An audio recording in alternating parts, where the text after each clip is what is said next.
Because of the doctor disrespect controversy, there's been some very odd sentiments on social media today. And if you don't know what I'm speaking of when I refer to the doctor disrespect controversy, good for you. That's quite all right. You don't have to know what I'm speaking of, because I'm speaking of sentiments like this.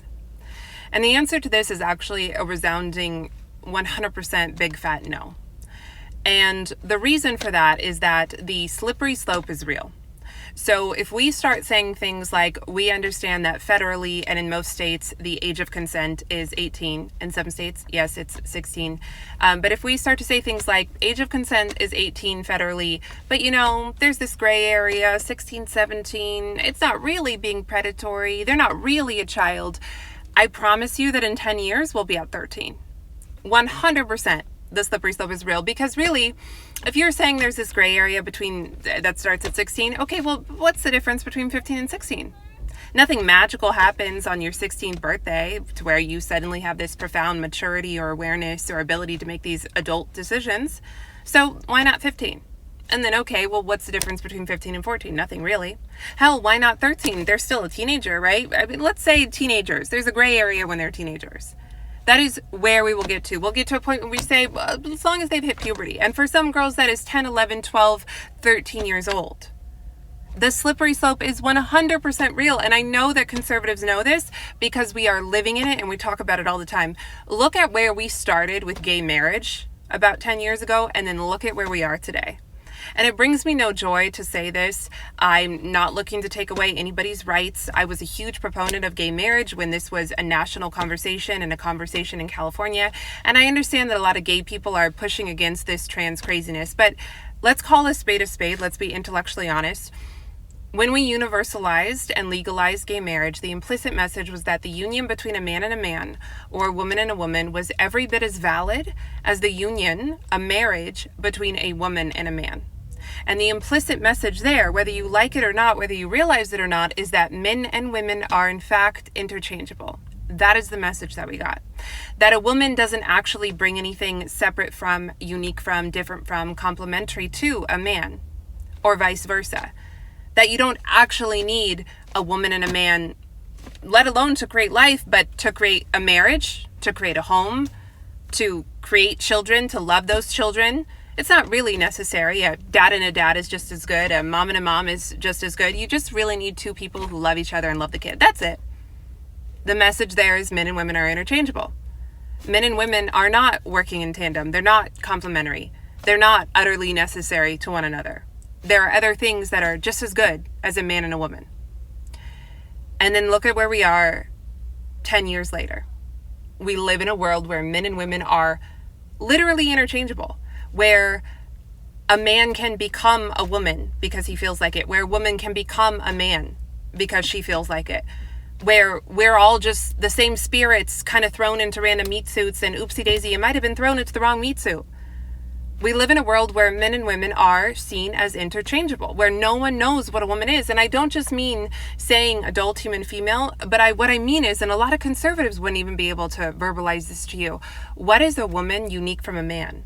What is her role in society, in a home, in a marriage, unique from a man's? A lot of people couldn't tell you that. A lot of people are very confused. Men and women are basically just egalitarian and equal and interchangeable. But of course, you know the truth, I know the truth, and the truth of the matter is that the core of who I am, my entire being, my essence, my soul, is intrinsically linked to the fact of my femaleness, to the fact that I'm a woman. The fact of my femaleness is not tertiary or secondary to my soul. It is everything about my soul. It is so tied up in my soul. And if you took my soul and put it in another body, in a male body, it would not be my soul. It would not be me. Because your entire being is colored with the fact of either your maleness or your femaleness. Everything that I am, everything that I do, my soul, my all, my being is female. That is the reality. You cannot separate out your soul from your body. Men and women are not interchangeable. We are not the same. We are not equal. We are not even Steven. We are not egalitarian. Women are not just tiny, weak men. We are fundamentally different, and we bring different things to a union, to a marriage, to society, etc. So that's where we have gotten in a mere 10 years or so. So don't tell me that the slippery slope is real.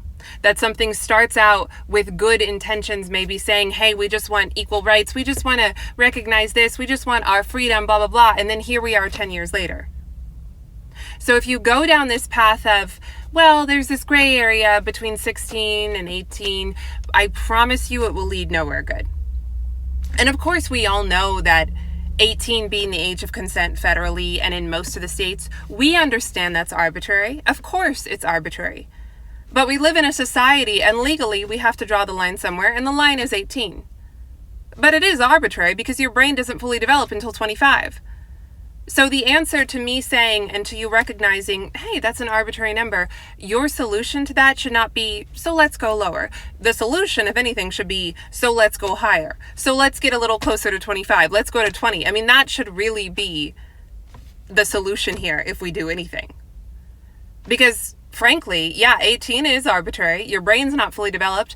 And as a grown man, you probably shouldn't even be messaging an 18-year-old. Is it legal? Sure. Is it wise? Is it advisable? Is it admirable? No, it's really not. It's not a good idea. And the answer to understanding that this is an arbitrary number and that nothing magical happens on your 18th birthday that makes you different from when you were 17, again, the answer is not lowering it and giving more grown adults, more fully developed adults, access to more and more younger children. No, the answer is holding yourself to a higher standard as a person, as a man. There are some women who need to hear this too. There's those weirdo teachers. Holding yourself to a higher standard. It's off limits if it's under 18. And even if it's 18, it's probably not a good idea. I understand that men are biologically drawn to youth. I get it. And I understand that maybe a man cannot help the reflexive thought that comes in when first he sees a woman's body. But once he finds out that she's underage, it should be game over, okay? You should remove yourself from that situation and the thoughts should be out of your mind as much as possible. Because that is a woman's body and not a woman's brain. In the same way that a woman who maybe was severely cognitively disabled, she's got a woman's body, but she doesn't have a woman's brain. And to most grown men, to most neurotypical men, that would be a no-go. That would be off limits. And for good reason. You know, there's a reason why conservatives don't want to lower the voting age to 16, but Democrats do. It's because we all know that these are tiny, stupid people who make really bad decisions.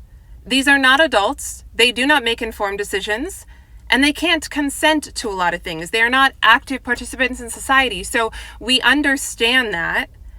And just because, hey, nothing magical happens on your 18th birthday does not then mean, so let's go lower, you guys.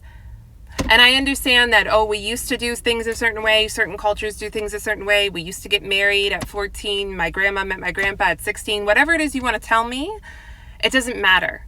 Because it's not what we do anymore. We used to do a lot of things. We used to have slavery. We used to have segregation. Sure, tradition got a lot of things right. Most things right. But it got some things wrong. And we've rectified that. Additionally, a lot of times when we were getting married at 14 or 15, we died at 30 or 35. That's not the case anymore. There's absolutely fundamentally no reason to be saying, hey, 16, 17, that's kind of okay, right? There's fundamentally no reason, because no matter what the age is, you are talking about legally, morally, biologically, a child, an immature person whose brain is not fully developed and who is looking to adults to protect them, not to be attracted to them. So really, I don't even want to entertain this conversation of maybe can we go lower? Can we have a dividing line of, oh, they're 16, they're not 7. I mean, they're so disgusting. Just absolutely no.